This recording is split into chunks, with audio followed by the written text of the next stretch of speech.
Welcome to Democracy Now!, democracynow.org, The War and Peace Report. I'm Amy Goodman. In Kentucky, the death toll from last week's massive rainstorms and flooding has risen to 28, including several children.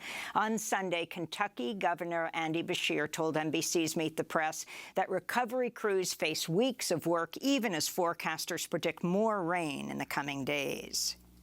This is one of the most devastating, deadly floods that we have seen in our history. With the level of water, we're going to be finding bodies for weeks. Many of them swept hundreds of yards, maybe quarter-mile plus from where they were lost. Meteorologists say the record-breaking deluge that brought flooding and mudslides to eastern Kentucky would have had a 1 in 1,000 chance of happening if not for climate change. And California Governor Gavin Newsom has declared a state of emergency after a fire in the Klamath National Forest grew to become the state's largest of the year, scorching more than 52,000 acres near the California-Oregon border. In Montana, the Elmo wildfire expanded overnight, tripling in size to over 11 square miles. In other climate news, in Iran, at least 80 people were killed and dozens more remain missing after heavy rains triggered flash floods impacting hundreds of villages, towns, and cities. As the climate emergency wreaks havoc across the globe, big oil's making record profits. During the second quarter, Exxon, Chevron, and Shell made a combined $46 billion over a 3-month span, in part due to high gas prices. On Capitol Hill, Democratic leaders are pushing the Senate to pass new legislation on health care, taxes, and the climate crisis before senators leave for their summer recess Friday. Last week, Majority Leader Chuck Schumer announced a surprise deal with conservative West Virginia Democrat Joe Manchin on a 10-year, $739 billion domestic policy package that seeks to reduce U.S. carbon emissions by roughly 40% by the end of this decade. All eyes are now on Arizona Democratic Senator Kyrsten Sinema, who has yet to announce whether she'll support the legislation. In other news from Capitol Hill, the House has narrowly approved a new bill on assault weapons. The bill now heads to the Senate, where it is not expected to advance. A ship carrying 26,000 tons of corn left the Ukrainian port of Odessa today. It's the first ship to leave Ukraine under a deal brokered by the United Nations and Turkey to reopen ports on the Black Sea, which have been closed since Russia's invasion began over 5 months ago. On Saturday, the CEO of one of Ukraine's largest grain producers and richest entrepreneurs was killed in the southern port city of Mykolaiv during intense Russian shelling. Oleksiy Vadatursky died along with his wife when a missile hit their home. Meanwhile, a small drone attacked the headquarters of Russia's Black Sea Fleet in Crimea. Russia accused Ukraine of carrying out the attack, which injured 6 people. House Speaker Nancy Pelosi has arrived in Singapore to begin an Asian trip that'll include stops in Malaysia, South Korea, and Japan. CNN reports Pelosi will also visit Taiwan despite warnings from China and criticism from top Biden administration officials. A Chinese foreign ministry spokesperson said today such a trip would be, quote, a gross interference in China's internal affairs.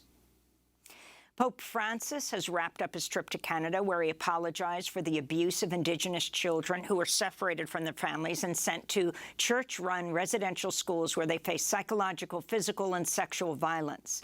At least 4,000 children died. On his return flight home, the Pope described the forced assimilation of Indigenous children to be a form of genocide. I apologized. I asked forgiveness for this work, which was genocide. I condemned this, taking children away and trying to change their culture, their minds, change their traditions, race, and an entire culture. The top watchdog at the Department of Homeland Security abandoned efforts to recover text messages sent by the agency's top 2 officials around the time of the January 6 assault on the Capitol and failed to warn Congress that important information about the insurrection may have been erased. That's according to the Washington Post, which reports that DHS Inspector General Joseph Kafari, a Trump appointee, first learned last December of the missing texts involving then-acting DHS head Chad Wolf and his deputy Ken Cuccinelli, but made no effort to alert lawmakers.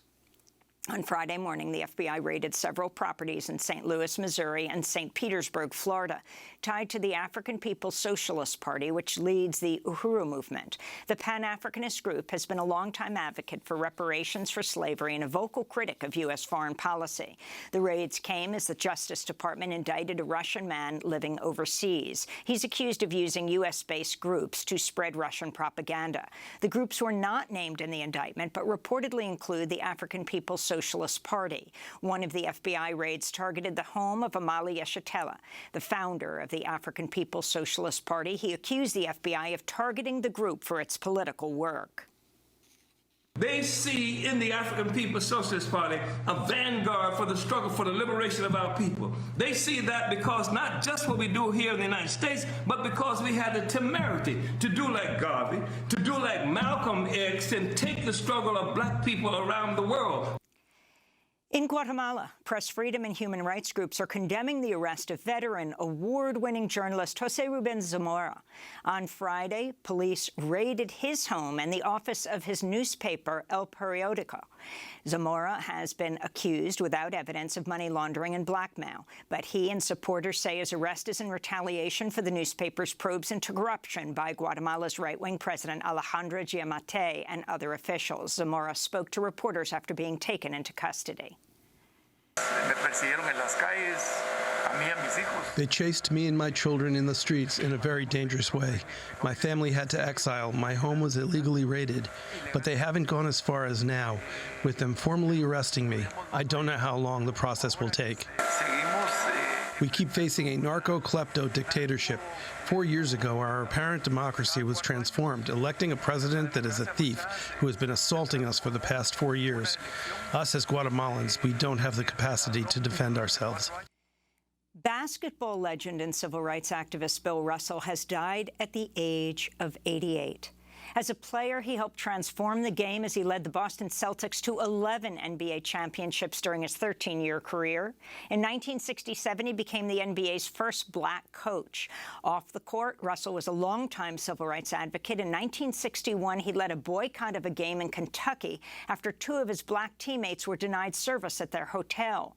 In 1963, Russell participated in the March on Washington, where Dr. King spoke. He also spoke out against school segregation and racism in Boston, which he described as a, quote, traumatizing place to live. And the pioneering black actress Nichelle Nichols, who played Lieutenant Uhura on Star Trek, has died at the age of 89. Nichols was one of the first black women to have a leading role on television. In the 1960s, one of her biggest fans was Dr. Martin Luther King, who told her, quote, "When we see you, we see ourselves, and we see ourselves as intelligent and beautiful and proud," he said. Nichelle Nichols later worked with NASA to help the space agency recruit women and people of color. And those are some of the headlines. This is Democracy Now!, democracynow.org, The War and Peace Report. I'm Amy Goodman.